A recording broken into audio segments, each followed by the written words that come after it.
கடிவாயி குவலயம் தன்னில் திருவடி வைத்து திறந்து பொருளென வாழ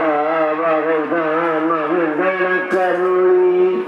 கோடாயுதத்தால் கொடுமை கடந்து முகத்தின் செவியில் காட்சி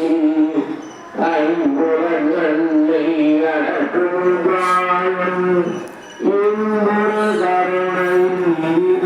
கருணை கருவிகள் ஒழுங்கும் கருத்தினை அறிவித்து இருவினை தன்மை அருகில் கடிந்து தரம் ஒரு நாளும் தந்தன கருளி மாதமொரு மூன்றின் மயக்கம் அறுத்தே ஒன்பது வாயில்